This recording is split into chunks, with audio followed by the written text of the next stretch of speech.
Halo guys. Jadi di sini kita dari kelompok 2 Matkul Teknik Presentasi. Kita ada di SMK 3 Wonosari. Nah, di sini kita akan mewawancarai Ibu Cahya yang kebetulan beliau sudah mengajar menjadi guru di SMK 3 Wonosari. Videonya mari kita simak. See you. Biasanya berdua dulu di sini kami dari kelompok dari teknik presentasi di mata kuliah yang dihafal ya kami memiliki tugas untuk mewawancarai dosen di dari pemilihan. Nah di sini sebelumnya perkenalkan dulu dari pagi saya Fatimah Nurhawati dari belakang 081 dan saya Bapak Dina Masari dengan nik akhir 146. Saya sebelumnya dalam akhir 086. Saya Angelian Davutiwi dengan nik akhir 089. Saya Kadang Triana Mufti dengan nik akhir 088. Jadi pembicaraan yang dibilang di AJB itu mengakhiri makamnya komunikasi dan sebagai seorang dosen, bagaimana pendapat Ibu mengenai dibangunnya kampus UNJ di wilayah Grogol? Menurut Ibu, apa dampak positif yang sudah dan akan dirasakan oleh masyarakat kita serta UNJ sendiri dengan adanya kampus ini di wilayah Grogol? Terima kasih. Jadi langsung saja ya. Dengan dibangunnya UNJ masih di Gunung Kidul, sebenarnya multiplier efeknya itu luar biasa. Pertama dari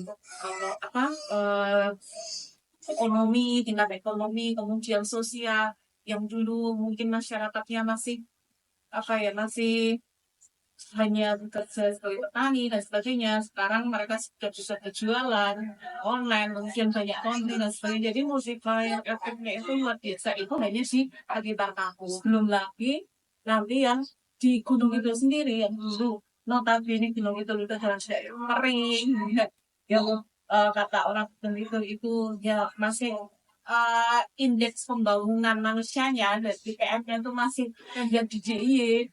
Itu ternyata sekarang mulai meningkat dengan ada indikator, karena kalau sudah ada beberapa universitas yang sudah di gunung itu otomatis IPM-nya akan meningkat karena tidak-tidaknya dia tidak hanya sebagai mahasiswa yang ada di tengah desa, tapi ternyata kemarin itu juga lulusan sini yang rumahnya di situ itu juga terpapar. Jadi kayak zonasi itu ternyata mereka yang di situ juga bisa gitu ya, lebih diutamakan. Jadi luar biasa. Jadi dengan adanya kampus itu, harapan saya itu bisa membawa efek yang baik gitu ya, baik secara sosial, ekonomi, kemudian juga memberikan dampak yang moralitas yang lebih baik ya, karena ada akulturasi budaya yang dari luar Jawa ke Gunung itu nanti membawa akulturasi budaya baik juga.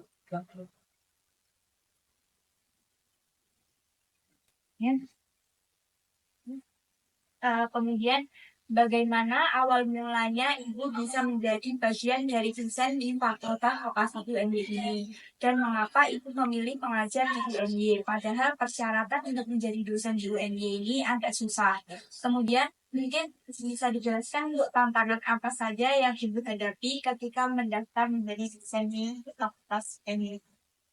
Ini sebenarnya pertanyaannya sebenarnya ya gimana ya, karena saya belum tampil resmi ya, tapi tidak apa, karena semua itu saya anggap bahwa ini sudah yang karena memang saya itu kebutuhan dasar itu sudah terpenuhi. Saya ingin ada kebutuhan aktualisasi diri itu ketika ada beasiswa dan kemudian saya menerima, belum pernah terpikir di benak saya akan mengajar di situ. Jadi begitu saya lulus ternyata di situ dibangun gitu. Itu kan seperti ini kayaknya ilmu saya sia-sia kalau tidak saya tidak saya aplikasikan gitu loh. Kalau akhirnya ada tawaran dari teman-teman dosen di festival lain, jadinya saya kalau bisa membangun, apalagi saya kan di SMK ya, SMK itu related confidence Fakultas Vokasi hampir sama, semua keterampilan yang diutamakan. Jadi ini kayaknya saya banget gitu. Dan saya dan ternyata setelah saya cari ke dosen yang bonusnya di baru satu belum lihat. Iya. Ini kan saya lebih bisa mengkonekkan antara vokasi kemudian di sekolah-sekolah kecil dan ternyata ya banyak terima juga dari SMK tapi ini nanti akan apa ya bisa bersinergi, bisa berkolaborasi untuk mendukung selama pagi bayi ini tantangannya memang besar ya karena belum tadi sekarang dia minta doanya semoga segera supaya bisa all out ke sana jadi tidak apa ya bisa fokus ke GP. Iya, untuk selanjutnya bagaimana persiapan yang dilakukan sebelum masuk kelas? Mungkin dari mempersiapkan materi sebelum berangkat, mungkin dengan membuat metode atau menyiapkan tugas dan apa yang menjadi motivasi untuk dapat selalu semangat belajar.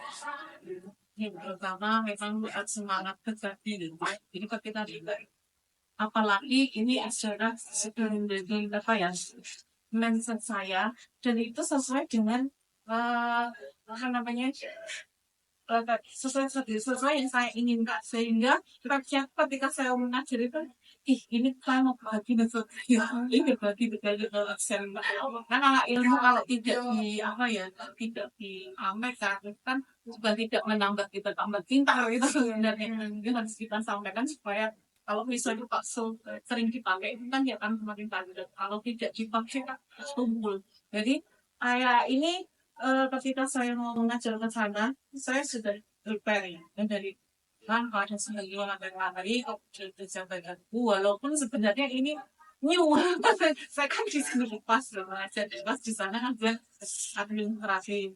Tapi kan kita termasuk pas juga ya, malam juga kuliah di manajemen paling administrasi yang hampir mirip-mirip dan tetap mengatur dan dunia ini dari ketika kita sudah senang dulu sudah termotivasi semua aja dan sebagainya gitu insya Allah apa ya dengar gitu ya dari apa yang kita sampaikan itu kan kalau dari hati itu nanti dia kan suka enggak gitu jadi dia nyampe lah dia harapannya seperti kalaupun di kelas tadi yang itu udah dengan itu resiko saya karena memang saya bisanya sore ya jam-jamnya sore.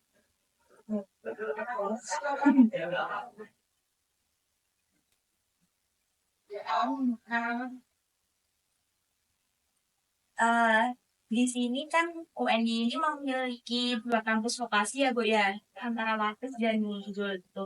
Nah, menurut pendapat Ibu, sejauh Ibu mengajar di kampus Gunung Kidul ini, apakah Ibu merasakan adanya suatu perbedaan atau kesenjangan antara dua kampus wilayah yang berbeda, antara kampus GK dan Wates yang dimana Wates sendiri menjadi pusat administrasi vokasinya?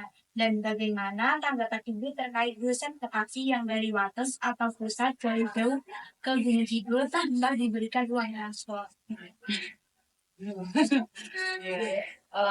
Sesuatu kalau ini sesuatu yang baru vokasi itu kan sesuatu yang baru fakultas yang baru tapi langsung gedung gitu ya biasa jadi memang kadang ada ketimpangan wajar tapi kan semua apa ya semua itu selalu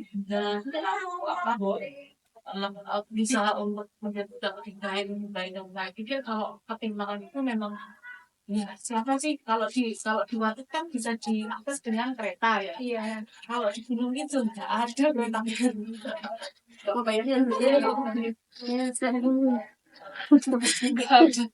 ada kereta yang ke gunung itu tapi ya ini menjadi tantangan juga mungkin dulu yang nggak punya ide dari kan apa dari saya itu mempunyai mindset yang mungkin ingin membangun gunung itu lebih baik kalau apa namanya seorang cendekiawan jika hanya berkumpul di pusat iya kan dia tidak akan bisa memberikan sumbangsi soal pemerataan ke daerah-daerah yang mungkin belum itu dikatakan tertinggal dalam tanda kutip ya seperti IPM yang masih rendah dan sebagainya. Tapi dengan adanya kampus di Gunung Kidul, mau nggak mau kan si cendekiawan si ahli-ahlian dosen-dosen itu kan dia terus spread dari menyebar ke Gunung Kidul juga. Jadi Gunung itu didatangin oleh tokoh-tokoh, ada profesor lah, penelitinya ke sana juga ada profesor, mungkin ada ahli-ahli apa yang sering sesar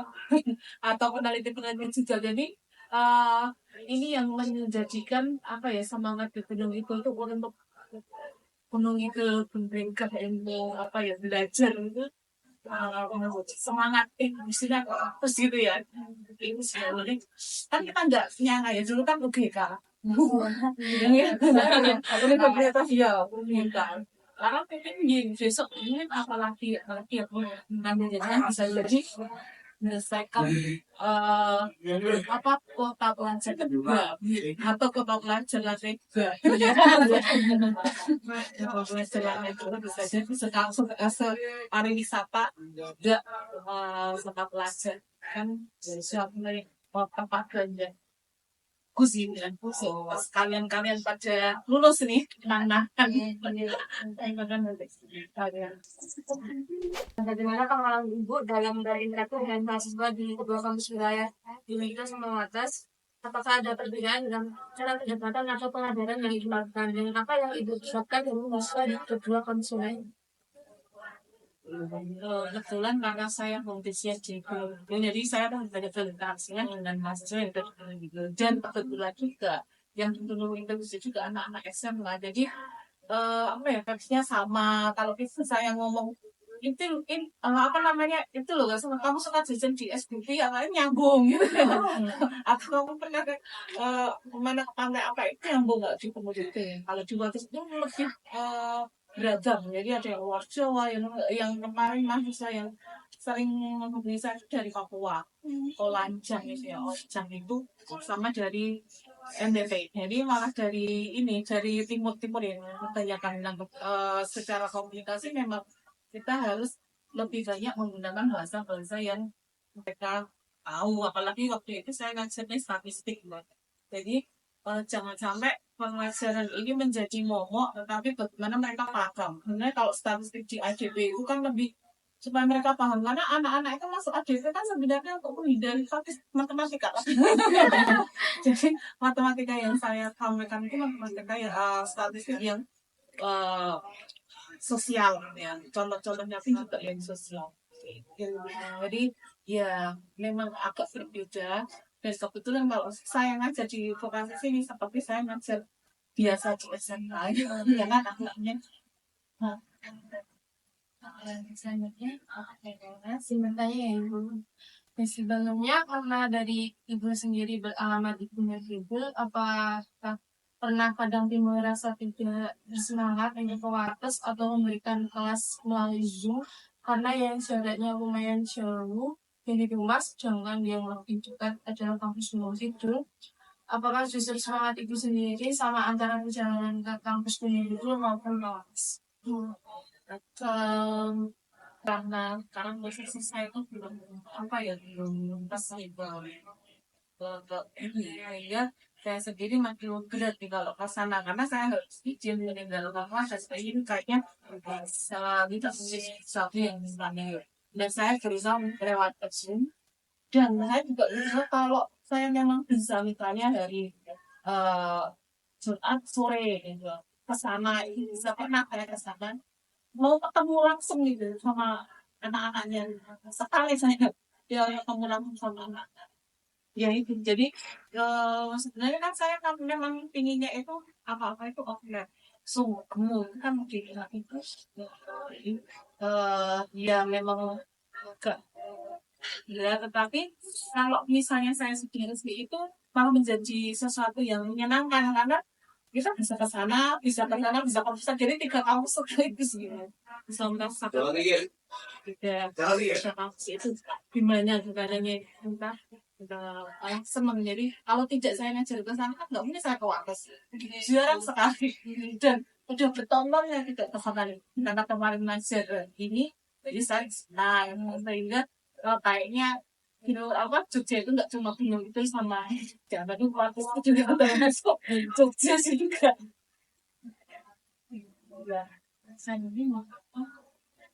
Untuk selanjutnya, Bu, sebagai seorang dosen, apa pandangan Ibu mengenai jurusan Agroteknik untuk mengenai kerjanya di masa depan gitu ya?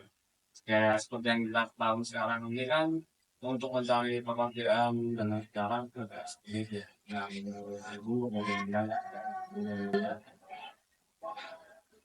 Sebenarnya kalau ketika kalian itu masuk ke AKB itu sebenarnya jadi kalau kalian itu bahkan belajar terapi dan sebagainya. Jadi kalau kemarin saya bilang AKB itu basket lebih ke feminim energi gitu ya, maksudnya lebih ke feminim, kerja-kerja feminim ini penting buat anak-anak cowok juga. Karena apa? Karena dengan AGB itu kalian berpikir secara struktural, maksudnya terstruktur, sistematis, dan inilah yang sebenarnya banyak sekali tidak sudah kayak remaja sekarang, anak muda Gen Z sekarang tuh kayak sudah ada. Jadi kayak hidupnya kan lebih apa ya, eh kalau pekerjaan saya pinginnya ya nggak terikat, saya pinginnya yang bebas ya, kayak yang nggak pakainya ya nggak rapi dan sebagainya, pokoknya yang ayo youtuber lah nggak apa-apa.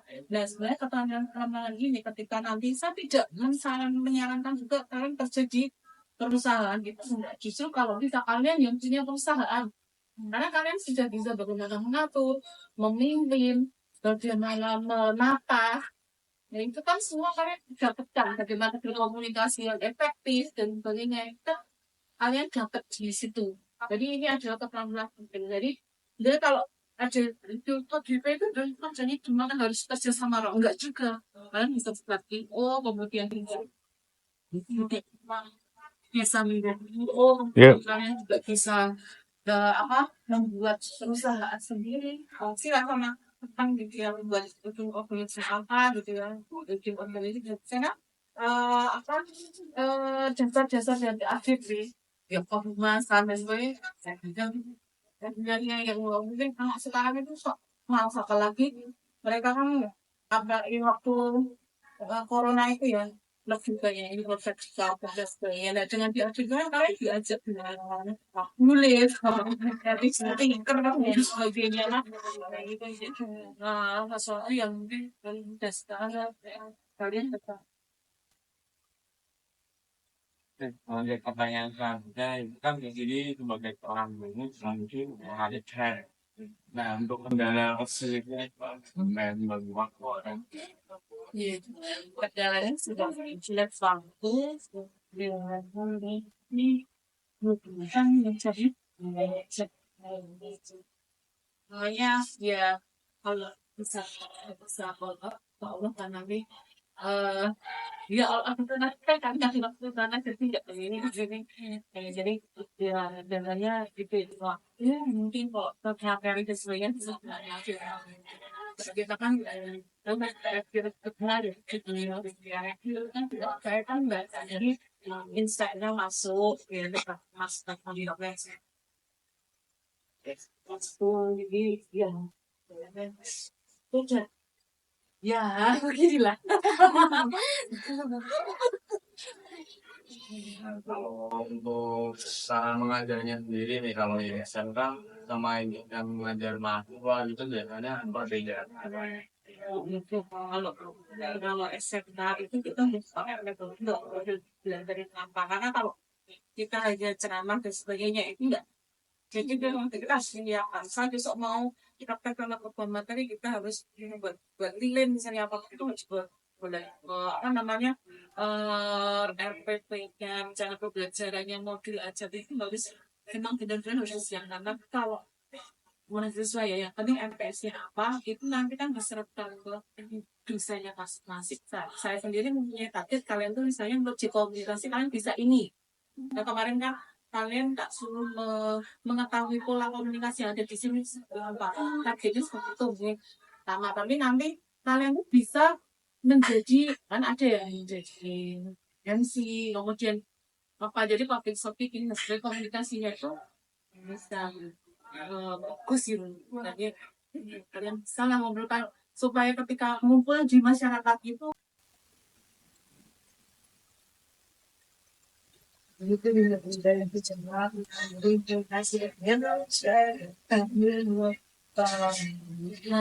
yang tugas yang digabungkan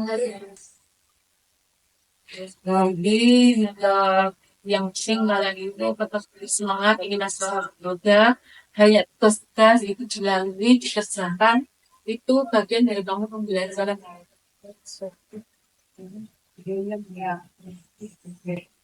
Yes.